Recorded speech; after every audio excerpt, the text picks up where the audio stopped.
Good morning. Today we come to Psalm 108. It's a psalm by David. In fact, Spurgeon called it the warrior's morning psalm for reasons which will become obvious. If you're familiar with the daily office, it's a series of fixed prayers which were used in the monasteries. And this particular psalm, Psalm 108, was used during lauds, which, it sounds like when you laud someone or you praise them.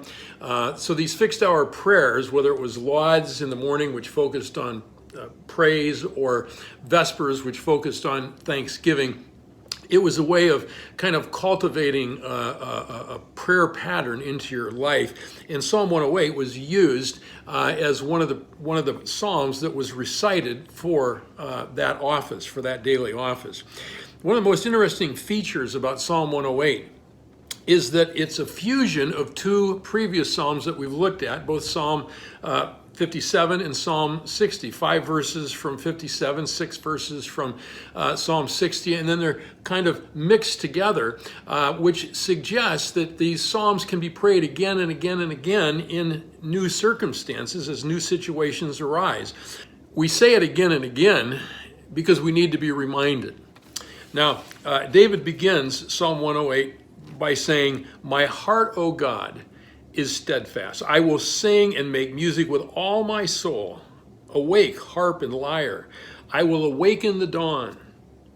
I will praise you, Lord, among the nations. I will sing of you among the peoples." Now, when David says, "My heart is steadfast," he's saying, I have determined, I have resolved or purposed in my heart that I am going to, first thing in the morning, meet with God. Notice the sense of resolve in the words, I will sing, I will praise. Even though I might feel down, I might feel a little bit fearful of the battles that I'm going to be confronting that day, I choose to begin my day in praise. And this was David's practice. He would arise early in the morning while it was still dark. He would grab his harp and his lyre. And if you don't play an instrument like myself, play the radio. That's what I play. Turn on to K-Love and listen to some contemporary Christian music. But that was kind of the idea. He said, I take my harp and my lyre and I awaken the dawn. This is poetic language. It's beautiful. It's his way of kind of greeting the morning and turning his heart towards God so that he can both worship him and strengthen his own heart before he goes out to begin the day. Now, I have found it helpful in pastorally in talking to people to give them this line.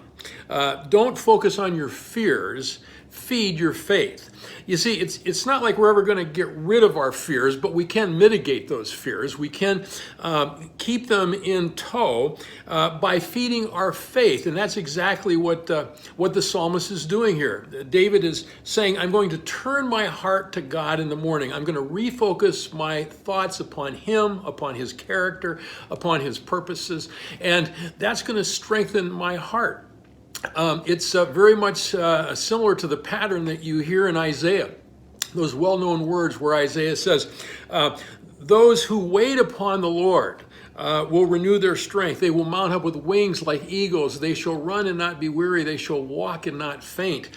If you think seriously about what he's saying here, he's saying, as I refocus my thoughts upon God, it begins to reorient my thinking, and as my thinking is reoriented around God's word, it begins to renew my spirit. It begins to renew my heart. You see that even in Jesus' words when he says, come to me, all you that are weary and heavy laden, and I will give you rest. Take my yoke upon you. Learn from me, for my yoke is easy and my load is light. Notice Jesus is saying the same thing. He's saying, if you will refocus your attention on me, in other words, come to me, but then don't just come, but learn of me. In other words, reorient your thinking around what I have to say.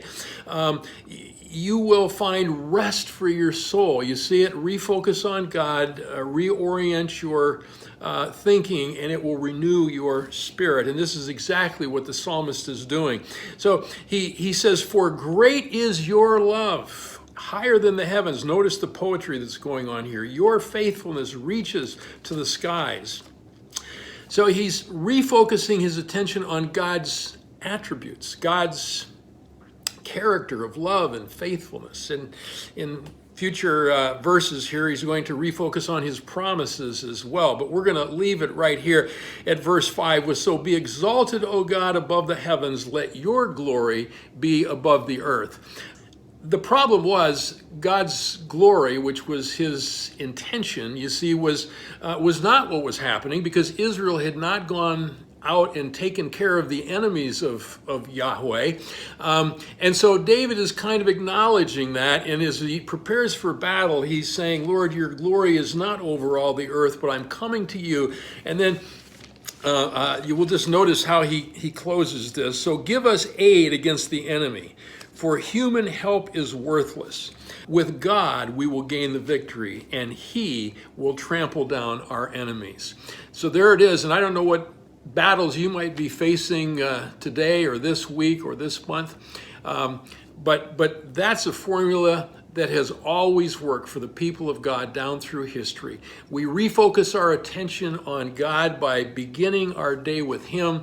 We allow him to reorient our thinking, and it begins to renew our spirit as we go out to face the battles of the day. I hope that'll be an encouragement to you.